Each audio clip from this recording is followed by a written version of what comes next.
नमस्कार, मैं हूं आपके साथ कांची बंसल और आप देख रहे हैं कैपिटल टीवी। पश्चिम बंगाल की राजधानी कोलकाता में एक पंडाल ने देवी दुर्गा के साथ मुख्यमंत्री ममता बनर्जी की एक मूर्ति लगाने का फैसला किया है, जिसके बाद पश्चिम बंगाल के सियासी गलियारों का माहौल एक बार फिर से गर्म हो गया है। इसी मुद्दे को लेकर बीजेपी नेता ने सीएम ममता बनर्जी पर कई निशाने साधे। आखिर क्यों और किसके कहने पर बनाई गई ममता बनर्जी की देवी से मिलती जुलती मूर्ति, जानिए हमारी इस खास रिपोर्ट में।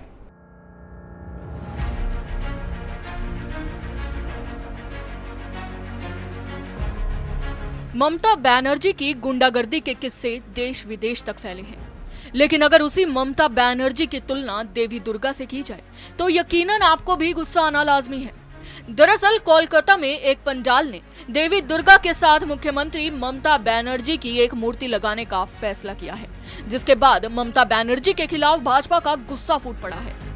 इसी हरकत के बाद बीजेपी ने ममता बनर्जी पर जमकर निशाना साधा है। इसी पर मिंटू पाल ने कहा कि ये विचार कोलकाता में होने वाली थीम पूजा से आया है, इसलिए थीम पूजा के समय सभी क्लब चाहते हैं कि क्लब आगे बढ़े और कुछ नया दिखाए, तो उन्होंने मुझसे बात की है। मैंने बताया कि क्यों ना मुख्यमंत्री ममता बनर्जी को मां दुर्गा के रूप में चित्रित किया जाए, क्योंकि वह बंगाल के लोगों, बंगाली समाज के लिए कन्याश्री, जुबोश्री, स्वास्थ्य साथी, लकीर भंडार जैसी योजनाएं लाई है। ये कोई राजनीतिक मुद्दा नहीं है। किसी भी मुख्यमंत्री ने समाज के लिए इस तरह से काम नहीं किया है।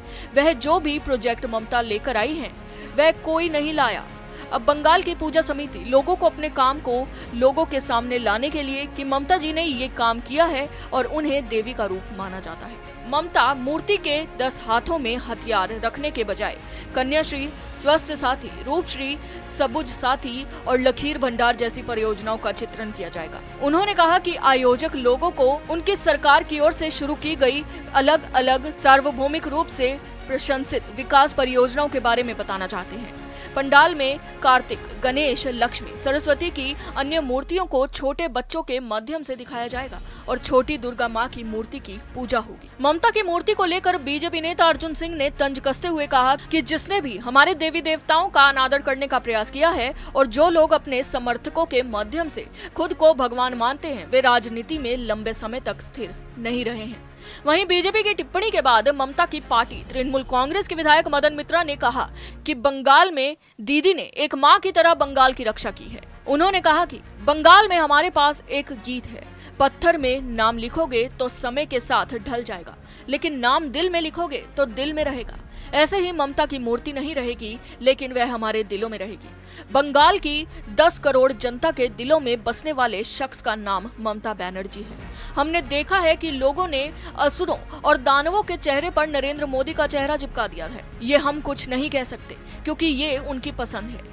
ये लोकतंत्र है और लोग वही करते हैं जो वे चाहते हैं। हिंदू धर्म एक बहुत बड़ा धर्म है। गौरतलब है कि जिस लोकतंत्र की टीएमसी के विधायक मदन मिश्रा बात कर रहे हैं, उसी लोकतंत्र की धज्जियां उड़ाते हुए ममता बनर्जी को साफ साफ बंगाल विधानसभा चुनावों में देखा जा चुका है।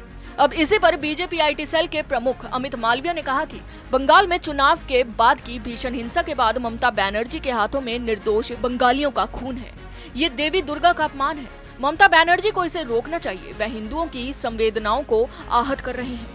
वहीं समिति के अध्यक्ष ने बताया कि इसमें राजनीति कुछ भी नहीं है। हमारी मुख्यमंत्री ममता बनर्जी हैं और हमारे मुख्यमंत्री के लिए हमने सोचा है। मुख्यमंत्री जिस तरह से हमारे लोगों के बारे में सोचते हैं वह सबसे अच्छा है और इसलिए हमने भी उनके बारे में सोचा है। ममता बनर्जी लोगों के साथ खड़ी रही और कोरोना और तूफान के समय वह लोगों के साथ खड़ी रही। ये वही ममता बनर्जी हैं जो हाल ही में हुए पश्चिम बंगाल विधानसभा चुनाव से पहले कभी हिंदुओं के देवी देवताओं के खिलाफ बयानबाजी करती सुनाई दी थी, लेकिन फिर हिंदू वोट बैंक खिसकते देख दीदी के सुर बदलते टाइम नहीं लगा और अब गुंडी ममता बनर्जी की देवी दुर्गा से तुलना की गई है। ममता बनर्जी की देवी दुर्गा से तुलना करने पर आपका क्या विचार है, हमें कमेंट्स के जरिए जरूर बताएं। अभी के लिए बस इतना ही। आप देखते रहिए कैपिटल टीवी। जय हिंद।